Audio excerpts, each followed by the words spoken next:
It was hot. It was hot. And then I thought the storm was going to blow in, but it never really came, did it? Yeah. Yeah, the lightning came, but no rain. Anyway. Well, I guess this is appropriate to talk about, given that it's so hot, and that's anger. It's easier to get angry when you're hot. And of course, being angry makes you hot. And actually, that's not a bad image to think about this, is fire. I mean, is fire good or bad? Yes. Fire can cook your food and heat your house, but fire can also burn your house down, burn your food, and burn you. So fire is both good and bad. Now, what about anger? Is anger good, bad, sometimes okay, never okay?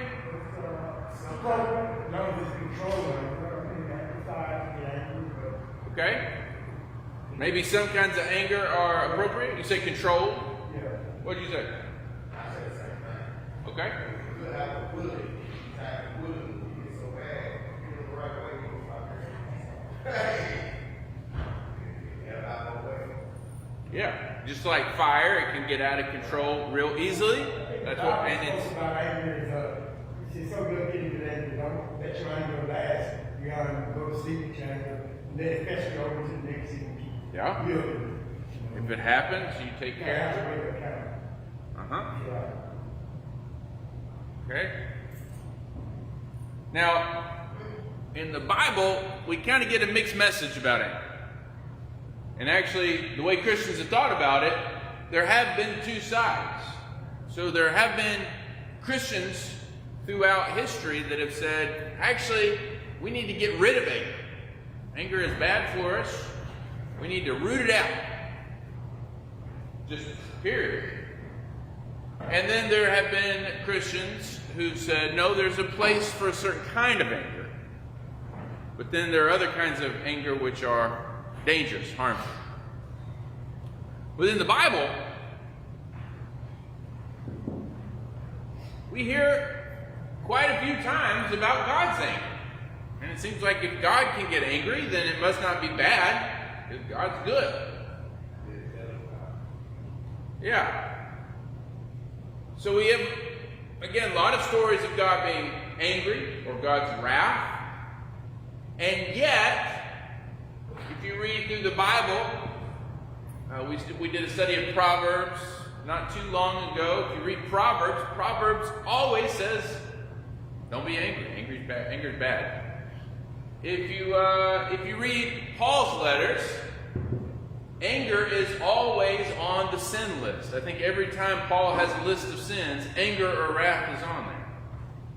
And so for Paul, it seems like it's a pretty negative thing. Let me ask a quick question. Yeah. With Paul, is it the wrath that's wrong, or is it the act that's wrong? He just puts wrath or anger on there. So, I mean, we have to figure that out. But he just lists it as a sin. So on the one hand, God gets angry. On the other hand, it seems like anger is a sin. Mixed message. Mixed message. Martin Luther King Jr., a great Christian man, model of what it looks like to live out, I think, the way of Jesus. Martin Luther King Jr. Said we should not ever get angry. He was one that said we need to get rid of it, root it out. Another great Christian writer in our own time, a man named Dallas Willard, he said something like, there's nothing that you can do angry that you can't do better when you're not angry. And that makes sense to me. But then we have, again, a lot of people. One of the most famous Christian thinkers, Thomas Aquinas. Another, Augustine. We've talked about those names before. Great thinkers in the Christian tradition. Both of them said, no, there's a certain kind of anger that is acceptable. What you guys are talking about. Here's how they made the distinction.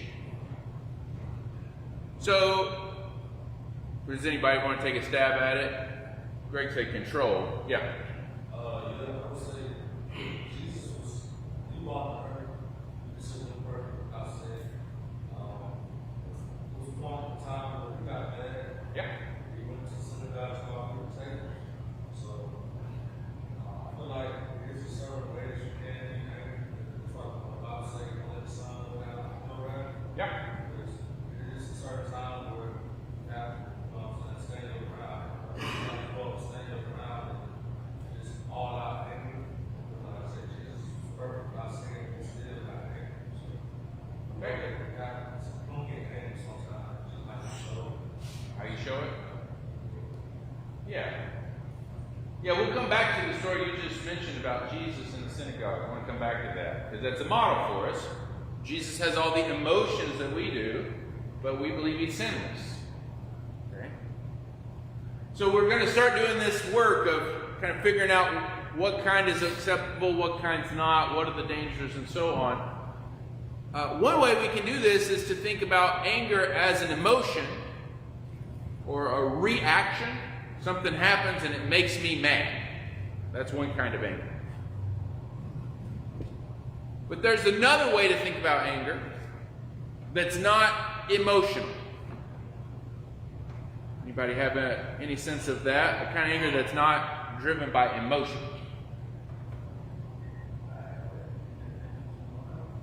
Say it loud, Jeff.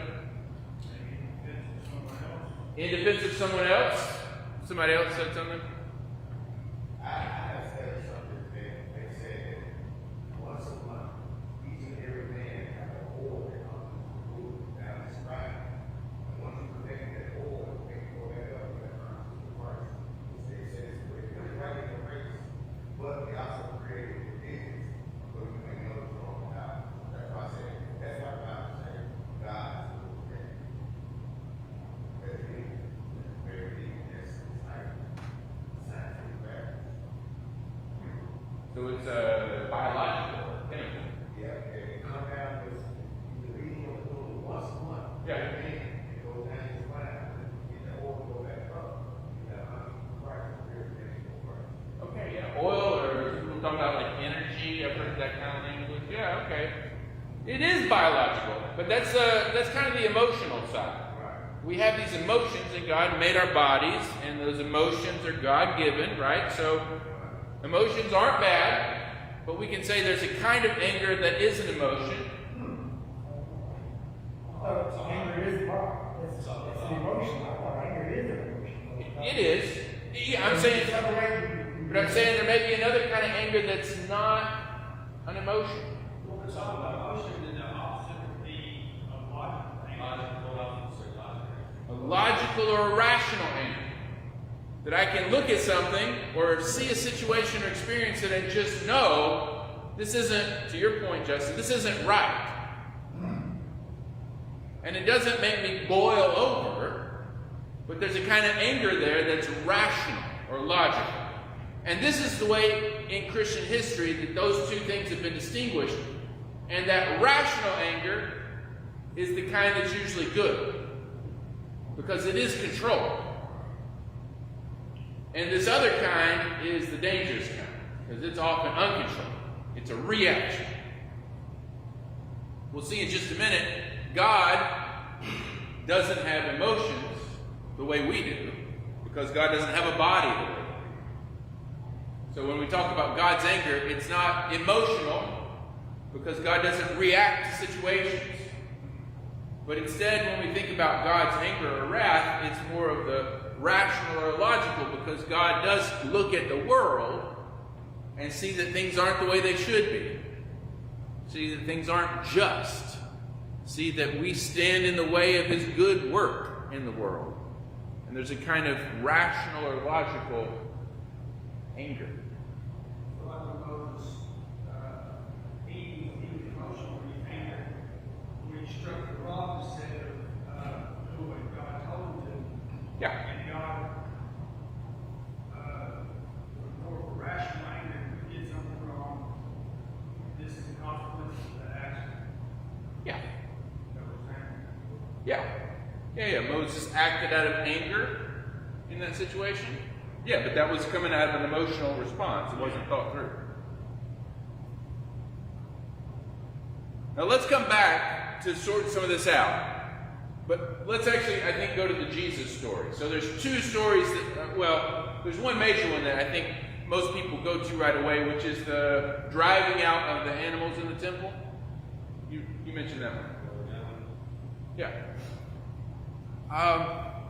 So we hear about this in all the Gospels. From Matthew, Mark, and Luke, it happens at the end, the very end of the Gospel. In John, it actually happens at the beginning, in chapter 2. Put them in different order. Does it ever say Jesus is angry?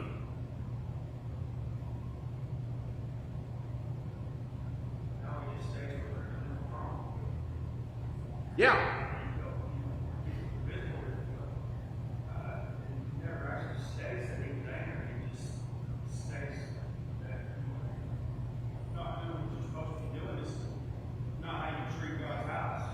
Yeah.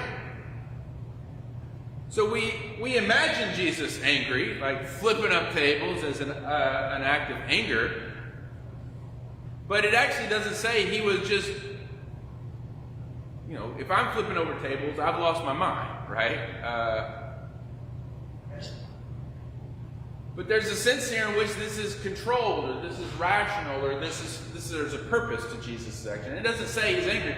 He does quote from the Old Testament. This is in John chapter 2, verse 17. He quotes from the Old Testament, "Zeal for your house has eaten me up." So the only emotional language we get is this word zeal, which is kind of connected to anger. The guy in the Old Testament that stabbed that adulterous couple, Phineas, says he was zealous for the Lord. In that story it is. So we're having to be careful about how we define these words, because the guy that stabs people, that's probably not the kind of anger we want to emulate. But Jesus' zeal in the temple seems to be this kind of rational anger, like you said, Justin, against injustice. Things aren't the way they should be. And Jesus is acting in a way to try to change that, to get people's attention, to get things back on track. Well, they did have a movie called Passion of Christ. Yes. So would it be passion instead of anger? So that word passion in the movie title means something different than the way we use it. So it's an old word. It goes back to Latin, and passion literally just means to suffer. So to suffer. So the passion of the Christ is the suffering of the Christ. It's a Mel Gibson movie, yeah. Now, when I use the word here, anger as a passion, or we talk about a crime of passion, that's when we're using it to talk about emotions that kind of hit us from the outside, right? So, a man walks in and he finds his wife in bed with another man. Passion. It just hits him. And then he may, do something he regrets later. Okay, is that like passion and righteousness? Yes, but we're using it in a little different way already then. So the root of the word is something that happens to me that I'm not controlling. Like when an emotion takes me over. That's a passion.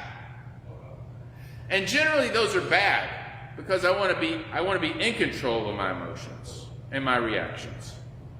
And a passionate person is someone who's kind of out of control a little bit.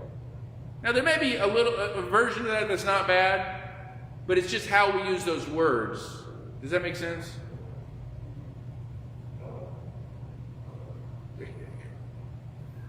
Yeah. We end up hearing passion and thinking of it as a positive thing. And there's a kind of it that might be positive.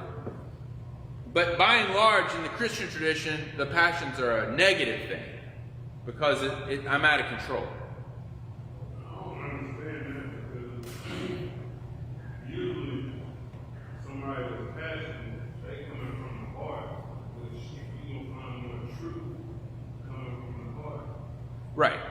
And that's the positive sense. And I'm saying these are probably actually two different things, but we use the same word for it.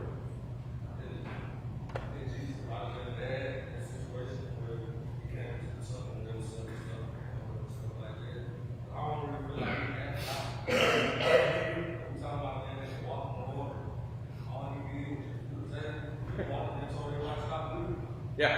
And it's not moving. So I feel like he probably was angry, but he did something that had to show like Yeah. stop what y'all was doing. He probably was angry, but wasn't angry. I feel like that's the key to this relationship. So nobody says on this song without. Yeah. So I feel like this is so that we had, it's just don't act out. Okay, don't act out on it. So we'll come back to that too. Now, here's another story which actually is about Jesus being angry before it says it. So maybe some of this stuff will make sense. I'll keep working on it. All right. I know, but it's a little confusing the way these words used to mean one thing and now they mean another. Mark 3. Gospel of Mark 3. This is early in Jesus' ministry. You know the story because there's several like it. Jesus goes into the synagogue and he sees a man with a withered hand. Verse 1.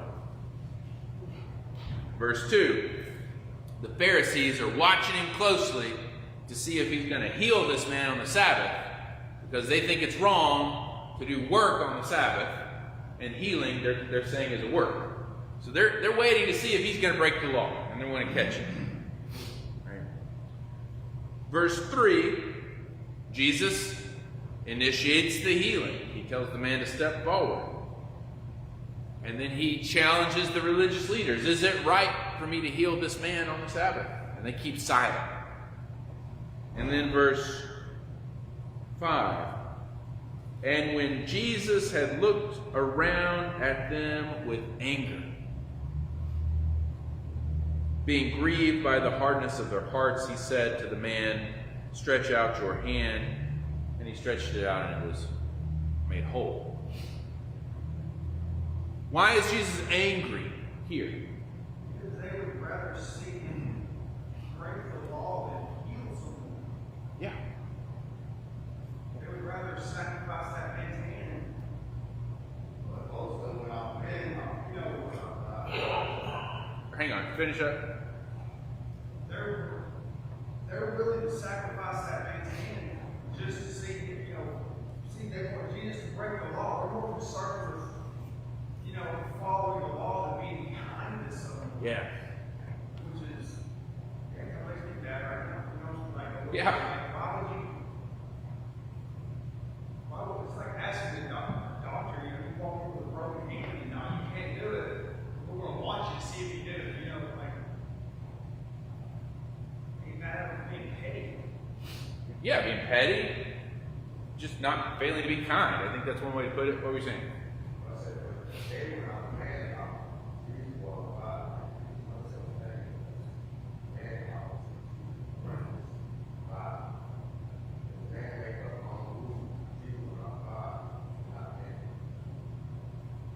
Yes. Yeah, but why is he mad? Why is he angry? because I feel like they had the same understanding that he had. It was very like, I'm teaching y'all God the way y'all say he was not teaching. Say he, you have a better right than he. But y'all so blind to the fact that I'm not here for no reason except that I'm here to say God, you say all the Christ. Okay. You know, that's So you think Jesus is probably mad a lot more than it lets on him. It's more illustrated like why, I mean, you see good man with empathy, you see people man girl. Yeah. You know. He could have walked around and just been like seething all the time, right? Right. But yet he's not. It doesn't seem like. Right. I would be, for that reason. We just get a story here and there. Actually, it's pretty rare to hear about him being angry. But anger here, well, we can give it the right two ways that anger goes wrong. One is what we're angry about. Jesus in this story is angry on behalf of this man's treatment, this man with a withered hand. So Jesus is upset at these leaders or the system that isn't taking care of a person in need. That makes him angry. Mark. I was just going to bring up, I know the commandments were made not to work on the Sabbath, but then men created the outer structure that kept going. Well, you can't do this, you can't do that, you can't do this, you can't do that. But I wonder if Jesus was upset because the inner boundary with the commandment said to serve God. And to heal that person would have been, I don't want to say worshiping God, but obeying His commandments to. I'm trying to think outside the box, maybe. Yeah. Most kidding on the law, but I look at it like that because He looked at them because they were stubborn. Yeah, because you held to these outer commandments for so long that they don't really adhere to what God commanded. Yeah, I wouldn't put too much emphasis on inner versus outer. I do think they lost sight of what mattered most, which is bringing life to people.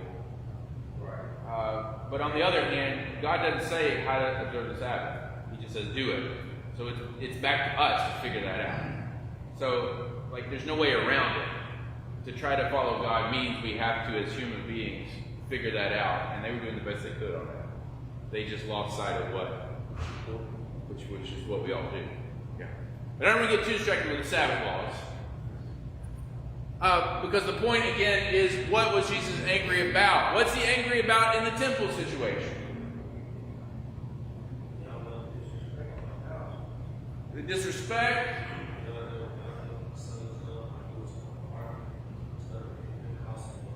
Yeah, this is a place of worship, and they made it a place of business. Yeah.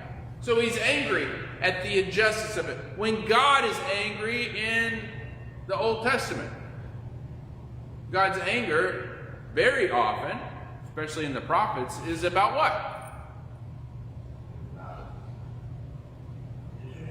Disobedience and It's not just that they're disobeying him. Very often, Jesus' anger, or God's anger, is about the people neglecting the needy. right. Yeah, that's like, let's say, we gotta say, I know you guys try to say, what's first thing, one of them is God's name. They just work about, because I don't have, we have to sit on Saturday, $600, it's always man, you have $3. But sitting on Saturday, since other than hospital, you guys find the bank belongs to $600, the love back on Saturday. Okay, what about the man that only needed Yeah. that's life. Yeah. That's not right here at the same time. But then you got so many people that play on people right, like what they do. Right. But And that should make us angry. But angry not that I'm going to go punch him in the face anger, we get tired of saying something. and maybe do something about it. So when God is angry about sin, and God is angry about sin, why? It's not because he is personally disrespected and offended, because you know what? God is a big boy. God doesn't like sin because of what sin does to us. Sin messes us up. Just like I don't like my kids to do certain things, not because it hurts my feelings, but because I know that if they're doing certain things, it's going to be bad for them. And I may even get angry with them, not because they're personally offended, but because I want them to pay attention or whatever, and not do something that's going to get them in trouble or get them hurt. Does that make sense? So God's anger has the right goal or target, which is justice or goodness, the way things ought to be. And the only kind of anger that's appropriate for us is anger that is properly directed. Now, what are some of the ways that anger can be improperly directed? Just really one big one.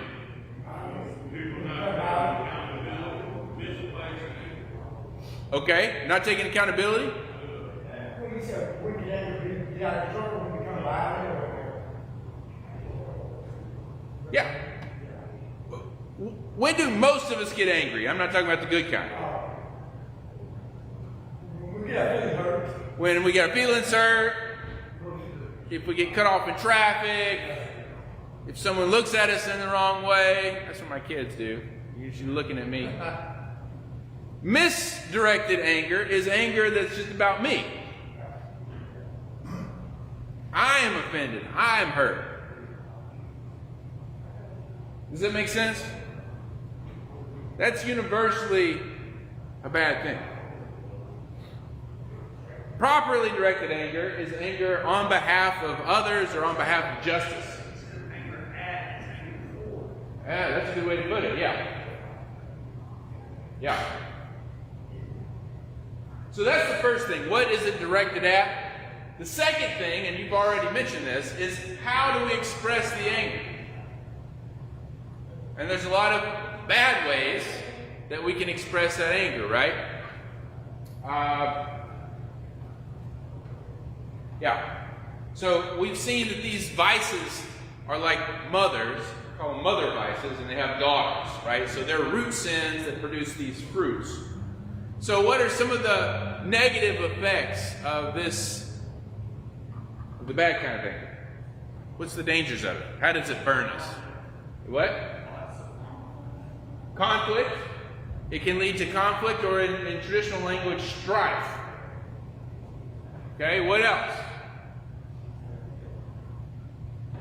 Usually I say something I regret later on, or something I shouldn't say. There's a lot of speech sins that are connected with anger. I might insult somebody.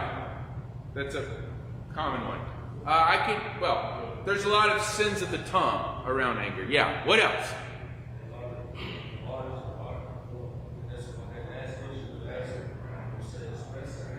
Yeah.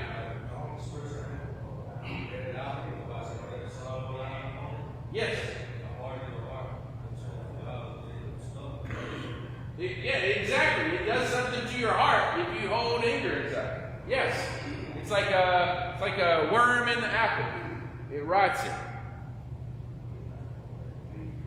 What else? What happens when you get real fired up about something? I get mad. What happens when you get mad, Omar? Stuff start happening that don't supposed to happen.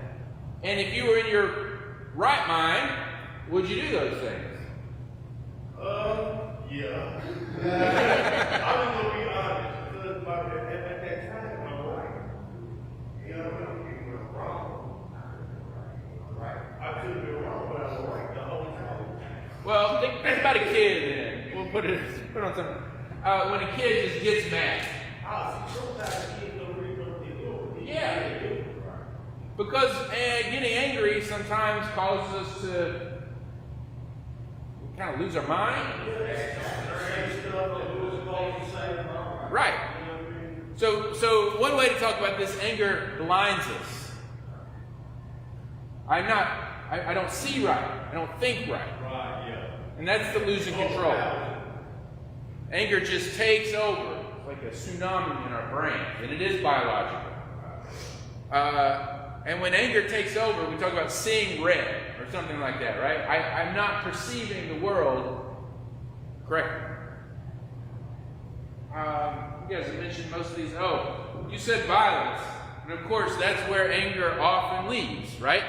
Biologically, anger, the emotion, prepares my body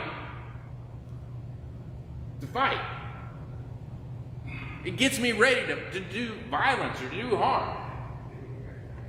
So let's say it's a weapon. Most valuable weapon against us. Anger? Well, it's one of his weapons. I don't know what point value they have. What would you say the root of anger come from? What do you think that device comes from? Or provokes it? Or where would it come from? Anger? It is easy to trigger, especially for men. Everyone suffers from it, but I think it is worse for men than women. That's a good question. I feel like that's, like I said, it's biological. This mechanism that it's emotionally high, you don't want nobody to walk over you, running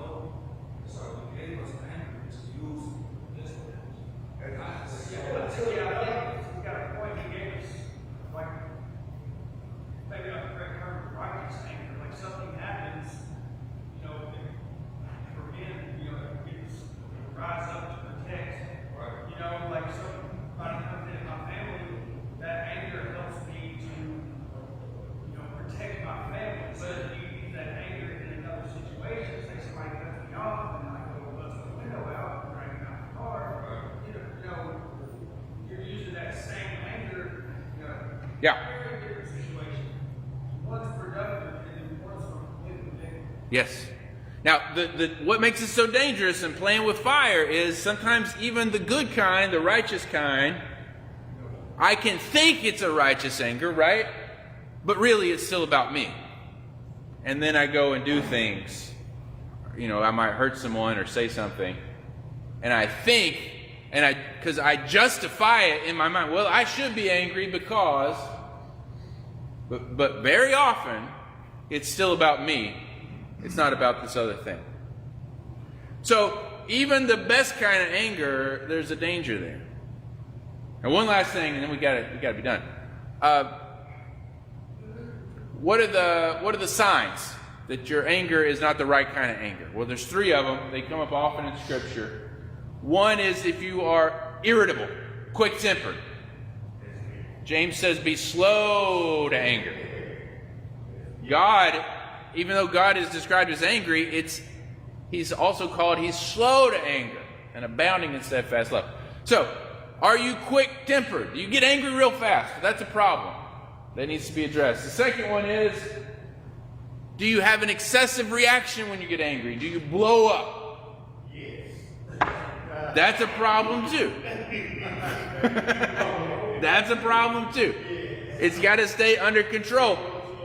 We're moving from here, or actually from here, because it hits us in the gut, right? And we want to try to get it up to here.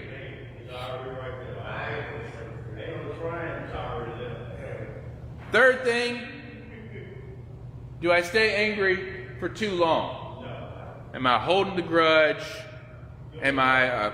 This is people that sometimes act passive-aggressively, right? Or am I dealing with it? Dealing with the situation. So these are 3 signs that Scripture often mentions of the wrong kind of anger. All right. I'll leave you with this quote. I think it goes all the way back to the Middle Ages. Anger is a good servant, to Justin's point, but a bad master. Anger is a good servant, but a bad master. All right. Thank you, guys. Good lively conversation. We'll be back for worship pretty quick. 5 to 10 minutes. Somebody didn't ring the bell. Yeah, I just took advantage of that. They must be having a class.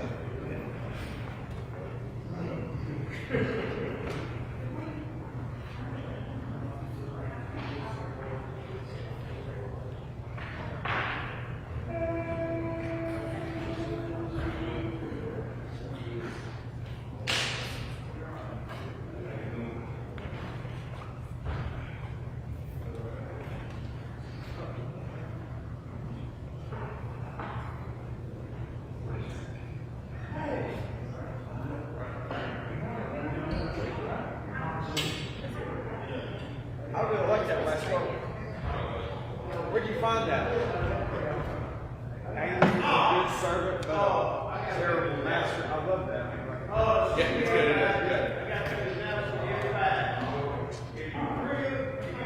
That's probably one of my biggest issues. I have a lot of comments. It's like I have always had a lot of anger issues, and I can think of a lot of examples of good and bad, and how good has turned into bad.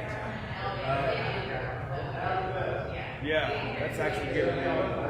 We'll keep talking about it next week. We're going to talk about the antidote to anger, which is gentleness. Yeah, I've been actually been working on that too. Like I said, that's why I had a lot of comments. That's why I've been trying to work on that here recently.